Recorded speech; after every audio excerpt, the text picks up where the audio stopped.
Pan cakes తినాలి అంటే పెద్ద పెద్ద రెస్టారెంట్స్‌కి, షాపింగ్ మాల్స్‌కి వెళ్ళాల్సిన అవసరమే లేదు. నేను చెప్పే ఈ రెసిపీని ఫాలో అయిపోండి. ఇంట్లోనే ఈజీగా పాన్ కేక్స్ చేసి మీ పిల్లలకి పెట్టొచ్చు.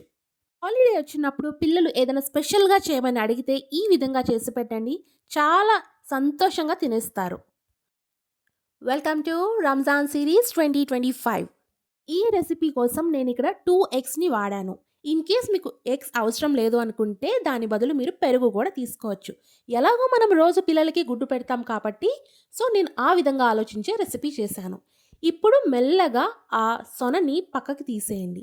ఓన్లీ ఎగ్ వైట్‌ని మాత్రమే ఆ బౌల్‌లో ఉంచి సొనని పక్కకి తీసేసి పెట్టుకోండి. ఇప్పుడు ఆ ఎగ్ వైట్‌ని మంచి క్లౌడీగా, ఫ్రాతీగా వచ్చేంత వరకు బీట్ చేయండి. ఇన్ కేస్ మీ దగ్గర బీటర్ లేకపోతే విస్కర్‌తో అయినా ఇలా చేయండి. ఒక 5-7 మినిట్స్ ఇలా బీట్ చేస్తే మంచి క్లౌడీగా ఈ విధంగా ఫార్మ్ అవుతుంది. ఎంతవరకు బీట్ చేయాలి అంటే మనం ఈ బౌల్‌ని బోర్లా తిప్పినా అస్సలు బయటికి రాకూడదు. అంతవరకు దీన్ని బీట్ చేసి పక్కన పెట్టుకోండి. ఇప్పుడు వేరొక బౌల్ తీసుకొని అందులోకి మనం సొనలు పక్కన పెట్టాం కదా! అది ఇందులోకి ట్రాన్స్‌ఫర్ చేసుకోండి. ఇప్పుడు అందులోకి అరకప్పు వరకు పౌడర్డ్ షుగర్ తీసుకున్నాను. అది కూడా బౌల్‌లోకి ట్రాన్స్‌ఫర్ చేసుకున్నాక మంచి క్రీమీ టెక్స్చర్ వచ్చేంత వరకు బీట్ చేయండి. ఇప్పుడు నేను ఆ అరకప్పులోనే సగం వరకు అంటే పావు కప్పు వరకు నూనెని వాడాను. ఏ ఫ్లేవర్ లేకుండా ఉండే ఆయిల్‌ని లేదా బటర్‌ని అయినా తీసుకోండి. ఇప్పుడు అందులోకి యాడ్ చేసి మంచి క్రీమీ టెక్స్చర్ వచ్చేంత వరకు బీట్ చేస్తూ ఉండండి. ఒక 2-3 మినిట్స్ లోపల ఇది ఒక మంచి క్రీమీ టెక్స్చర్ వస్తుంది. ఈ విధంగా ఉంటుంది ఆ టెక్స్చర్. ఇప్పుడు అదే బౌల్‌లో ఒక స్ట్రెయినర్ పెట్టుకొని 1 కప్ వరకు మైదాని యాడ్ చేయండి. మైదా బదులు మీరు గోధుమ పిండి తీసుకున్నా పర్వాలేదు. అందులోకి 1 టీ స్పూన్ వరకు బేకింగ్ పౌడర్, అర టీ స్పూన్ వరకు బేకింగ్ సోడా అండ్ స్వీట్‌నెస్‌ని లెవెల్ చేయడం కోసం చిటికెడంత ఉప్పుని నేను వేసుకున్నాను. ఇప్పుడు ఈ డ్రై ఇంగ్రీడియెంట్స్ మొత్తాన్ని బాగా జల్లించుకోండి. ఎక్కడ కూడా పలుకులు లేకుండా స్మూత్‌గా ఉండాలి ఈ టెక్స్చర్. గుర్తుపెట్టుకోండి, ఇది కలిపినప్పుడు మనం కట్ అండ్ ఫోల్డ్ మెథడ్‌లో మాత్రమే మనం కలుపుతూ ఉండాలి. ఇక్కడ నేను కన్సిస్టెన్సీ మెయింటైన్ చేయడం కోసం నేను ఫస్ట్ పావు కప్పు వేశాను. నెక్స్ట్ ఇంకొక పావు కప్పు వరకు మిల్క్ వేసి ఈ కన్సిస్టెన్సీ వరకు నేను తెచ్చుకున్నాను. ఇందులో ఎసెన్స్ కోసం నేను 1 టీ స్పూన్ వరకు వెనిలా వాడాను. మీరు ఏ ఫ్లేవర్ అయినా వాడొచ్చు.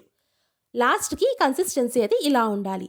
అండ్ మనం పక్కకు తీసి పెట్టుకున్న ఎగ్ వైట్ మిక్స్చర్ ఉంది కదా! అది కొంచెం కొంచెంగా వేసుకుంటూ ఈ మిక్స్చర్‌లోకి మనం కలుపుకోవాలి.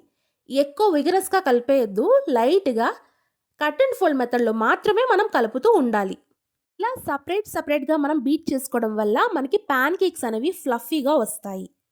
కన్సిస్టెన్సీ అనేది ఈ విధంగా ఉండాలి. ఇప్పుడు నేను ఇందులోకి 2 టేబుల్ స్పూన్ వరకు రా హనీ లేదా వైల్డ్ హనీని యాడ్ చేస్తున్నాను. యూజువల్‌గా ఇక్కడ మాపిల్ సిరప్‌ని కూడా యూజ్ చేస్తారు. నా దగ్గర అవైలబుల్‌లో లేదు కాబట్టి నేను 2 స్పూన్స్ ఆఫ్ హనీని యూజ్ చేసి కలుపుకున్నాను. సో, హాఫ్ కప్ షుగర్ అయితే కరెక్ట్‌గా సరిపోతుంది. ఎక్కువ తినేవాళ్ళు కొంచెం ఎక్కువ కలుపుకోవచ్చు. నేనిక్కడ ఒక కప్‌ని యూజ్ చేస్తున్నాను. అన్ని పాన్ కేక్స్ ఒకే సైజులో రావడానికి ఇది హెల్ప్ అవుతుంది కాబట్టి. ఇప్పుడు పాన్‌ని బాగా హీట్ చేసి లైట్‌గా ఆయిల్ అప్లై చేసి ఇక్కడ నేను నాన్ స్టిక్ పాన్‌ని యూజ్ చేస్తున్నాను. ఈ రెసిపీకి నాన్ స్టిక్ అయితేనే కరెక్ట్‌గా ఉంటుంది. ఇక్కడ సైజ్ అండ్ థిక్‌నెస్ అనేది మీ చాయిస్. అండ్ ఎంత సైజ్ కావాలి, ఎలాంటి షేప్స్ కావాలన్నా మీరు చేసుకోవచ్చు. ఇన్ కేస్ మీ దగ్గర కుకీ కటర్స్ ఉన్నా దాంట్లో పెట్టి కూడా మీరు ఇలా షేప్స్ కూడా ఇచ్చుకోవచ్చు. హై ఫ్లేమ్ మీద అస్సలు పెట్టొద్దు. ఒక సైడ్ బాగా కాలిన తర్వాత నెక్స్ట్ సైడ్‌కి ఫ్లిప్ చేసుకోండి. ఇది చాలా తొందరగా కుక్ అయిపోతుంది అండ్ చాలా తొందరగా కూడా మాడిపోతుంది కాబట్టి మీడియం టు లో ఫ్లేమ్ మధ్యలో పెట్టుకొని ఈ కలర్ వచ్చేంత వరకు మీరు దీన్ని బాగా బేక్ చేసుకోవాలి. నేను నెక్స్ట్ చిన్న సైజ్ పాన్ కేక్స్ కూడా వేసి చూపిస్తాను. ఇది చిన్న పిల్లల కోసం. ఈ పాన్ కేక్స్‌ని ఫ్లిప్ చేసినప్పుడు జాగ్రత్తగా ఫ్లిప్ చేయండి. ఎందుకంటే మీరు హై ఫ్లేమ్‌లో పెట్టి, మళ్ళీ లో పెట్టి, మళ్ళీ హై అలా పెడితే టెంపరేచర్ సరిగ్గా కుదరక ఇలా ఒక్కొక్కసారి బ్రేక్ అయిపోతూ ఉంటాయి. అందుగురించే మీడియం టు లో ఫ్లేమ్ మధ్యలో పెట్టుకొని ఇలా సర్వ్ చేసుకోండి. దీంతో పాటు బనానా అండ్ స్ట్రాబెర్రీ కూడా నేను సర్వ్ చేసుకున్నాను. పైన నుంచి హనీ డ్రిజిల్ చేసుకొని ఈ ఐటెమ్‌ని మీరు సర్వ్ చేసుకోవచ్చు. ఇది లంచ్ బాక్స్‌లో లేదా బ్రేక్‌ఫాస్ట్‌లో కూడా మీ పిల్లలకి మీరు ఆఫర్ చేయొచ్చు. ఎగ్ బదులు మీరు పావు కప్పు పెరుగు కూడా యూజ్ చేయొచ్చు. అన్నీ రూమ్ టెంపరేచర్‌లో కూడా ఉండాలి. సో, మీకు టైం లేనప్పుడు ఇలా ప్రిపేర్ చేసుకొని మీరు నైట్ ఫ్రిడ్జ్‌లో కూడా పెట్టుకోవచ్చు. ఇక్కడ నేను మెన్షన్ చేసిన ప్రతి ఐటెమ్ మన ఇంట్లో ఉండేదే.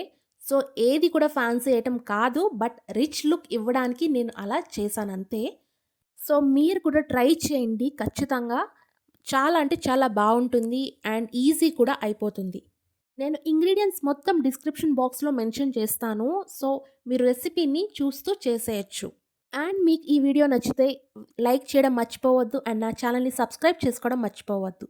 Thanks for watching. Like, share and subscribe.